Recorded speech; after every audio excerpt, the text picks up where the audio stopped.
হাত বাড়িয়ে রেডিওটা বন্ধ করে পাশ ফিরে শুলাম। বিছানার পাশে রাখা হাত ঘড়িটায় রাত 3টে বাজে। একটু আগেই ঝড় হয়ে গেছে, বৃষ্টি পড়েছে কিনা জানি না। খানিকটা দূরে একটা কুকুর কয়েকবার ডেকে চুপ করে গেল। অন্যদিন হলে এসব ভাবনা মাথাতেই আসতো না, আজ কেন আসছে সেই ঘটনাটাই আপনাদের বলছি। আমার ছোট থেকেই রাত 12টার আগেই ঘুমিয়ে পড়া অভ্যেস। মাঝে মাঝে 2-1টা দিন ছাড়া সে নিয়মের ব্যতিক্রম হয়নি বললেই চলে। অথচ দিন 3 হলো কিছুতেই আমার ঘুম আসছে না। প্রথম দিন হয়নি বলে একটা ঘুমের ওষুধও খেয়েছিলাম, তাতেও কোনো কাজ দেয়নি।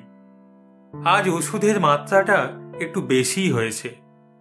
আশা করেছিলাম তাতে কাজ দেবে, তবুও এই রাত 3টে পর্যন্ত আমি 2 চোখের পাতা এক করতে পারিনি।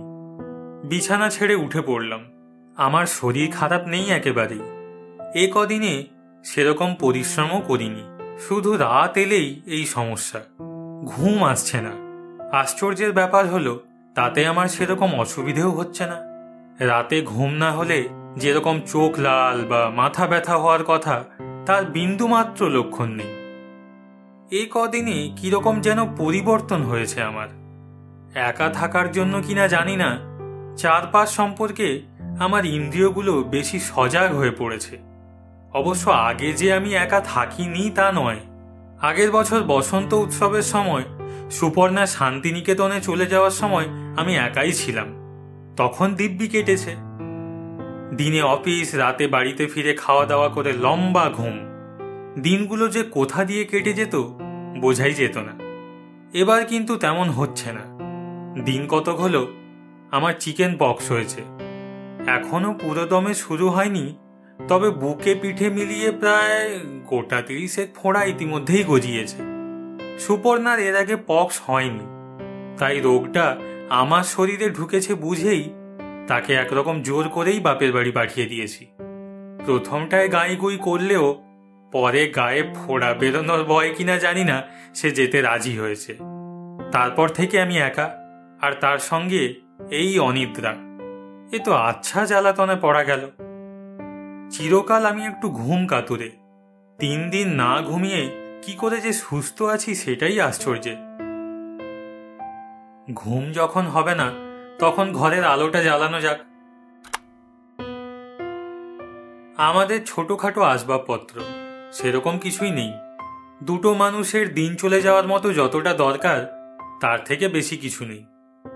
চেয়ার টেবিল ছাড়া আছে একটা আলমারি, একটা দেরাজ, একটা বিছানা, আর লম্বায় প্রায় 5 ফুট, চওড়ায় 2 ফুট পুরনো স্টিলের একটা বাক্স। বিয়ের আগে সুপর্ণার বাবার কলকাতায় একটা শাড়ির দোকান ছিল।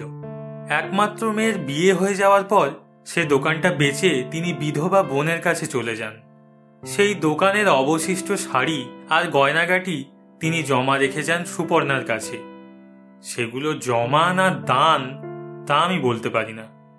মোট কথা সেগুলো স্থান হয়েছে ওই প্রমাণ সাইজের বাক্সের ভেতরে, আর তার চাবি সুপর্ণা চোখের ধনের মতো আগলে রাখে, কখনো কাটছাড়া করে না। এই বছরে বাক্সের ভেতরে চোখ দেওয়ার সুযোগ আমার হয়েছে প্রায় 12-10। যাই হোক, এছাড়া ঘরে আর আসবাব নেই বললেই চলে।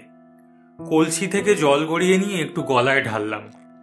অস্বস্তিটা কমলো। একটা দীর্ঘশ্বাস ছেড়ে আড়মোড়া ভাঙলাম। ছাদে গেলে হয়।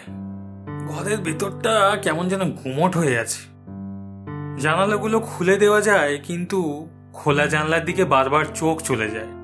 মনে হয় এই বুঝি কেউ এসে দাঁড়াবে। সত্যি বলতে কি, এই ভূতের ভয়টা আমার এখনো এই বয়সে পৌঁছেও যায়নি। টেপ রেকর্ডারটা হাতে নিয়ে সিঁড়ি দিয়ে উপরে চলে এলাম। আকাশে একদম বুড়ো আঙুলের নখের মতো চাঁদ উঠেছে।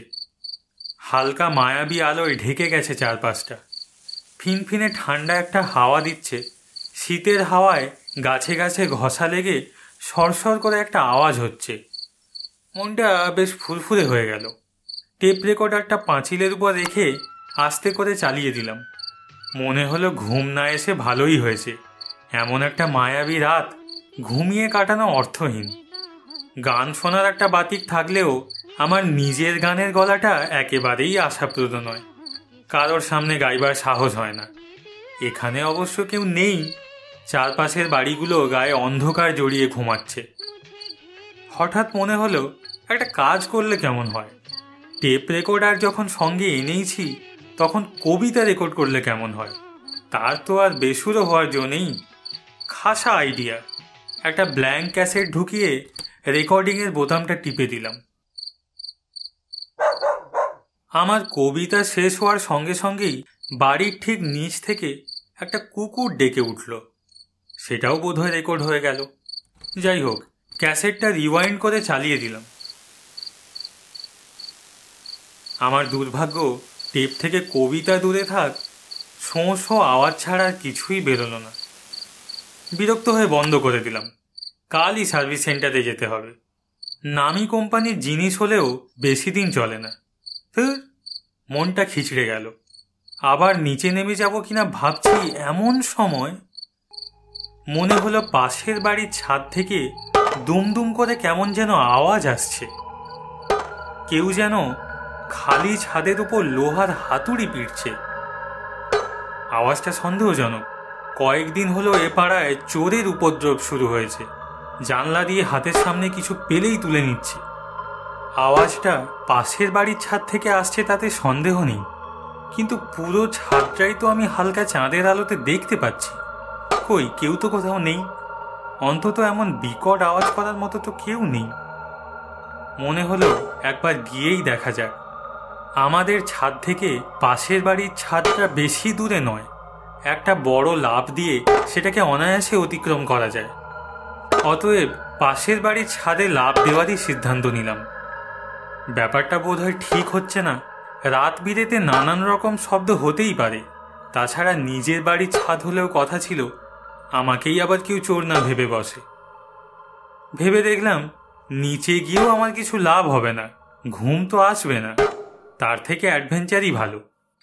রীতিমতো অভিজ্ঞ চোরের মতো এক লাফে এ বাড়ি থেকে ওই বাড়ির ছাদে এসে পৌঁছলাম। ছাদে পা রেখে কিন্তু কিছুই দেখতে পেলাম না। এদিক ওদিক তাকাতেই চোখে পড়ল ছাদের উল্টো দিকের কোণায় কি যেন একটা সাদা মতো জিনিস পড়ে আছে।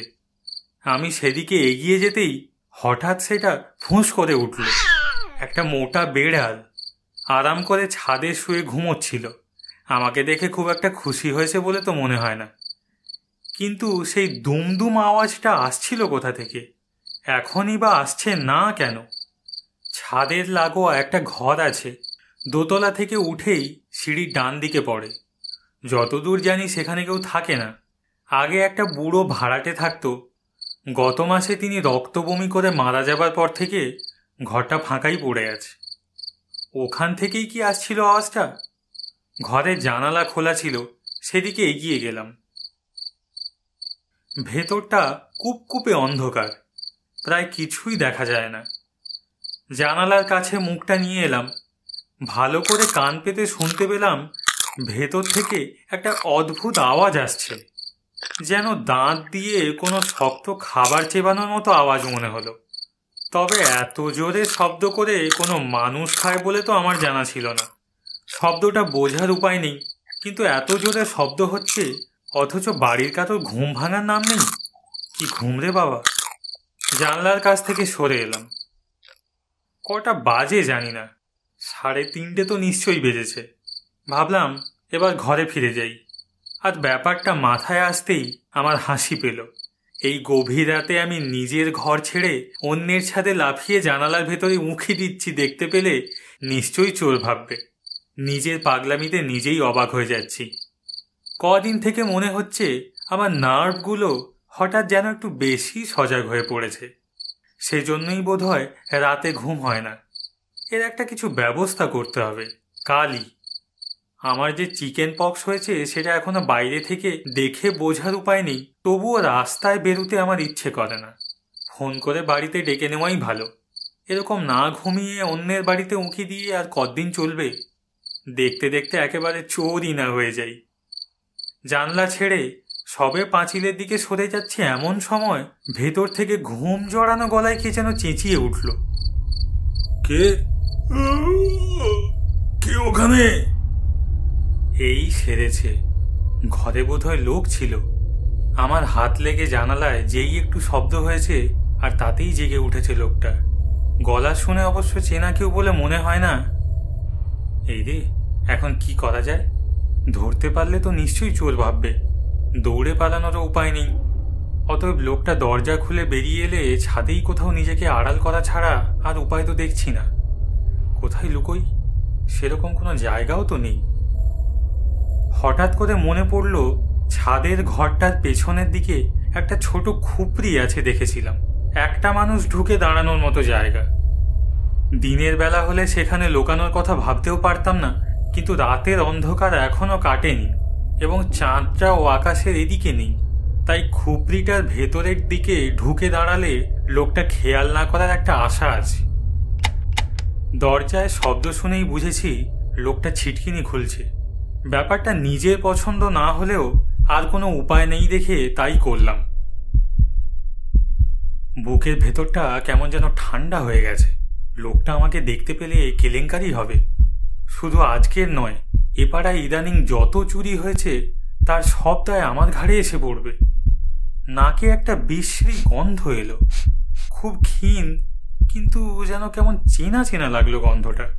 এদিকে লোকটা ছাদের চারপাশ ঘুরে দেখছে। সিমেন্টের মেঝের ওপর খসখস করে পায়ের আওয়াজ শোনা যাচ্ছে। এবার আওয়াজটা আস্তে আস্তে বাড়ছে, মানে সে এদিকেই আসছে। নিজের হৃৎপিণ্ডের শব্দ শুনতে পেলাম। আর একটু ভেতরে ঘেঁষে দাঁড়ানোর চেষ্টা করলাম, কিন্তু জায়গা নেই। খুপড়িটা এতটাই ছোট যে আমার একটা হাত আড়াআড়ি বেরিয়ে আছে। লোকটা আমার সামনে এসে দাঁড়ালো। তখন আমার দুটো হাঁটু কাঁপছে। কোনো রকমে পেছনের দেওয়ালে সেঁটে দাঁড়িয়ে আছি। আমার দিকে পেছন করে আছে লোকটা। সে কিন্তু এখনো দেখতে পায়নি আমাকে। ভাগ্যিস হাতে টর্চ নেই। তারপর এক সময় হঠাৎ লোকটা পেছন ঘুরে আমার দিকে ঘুরে থমকে দাঁড়ালো, আর আমিও সাথে সাথে ভয়ে চোখ বন্ধ করে ফেললাম।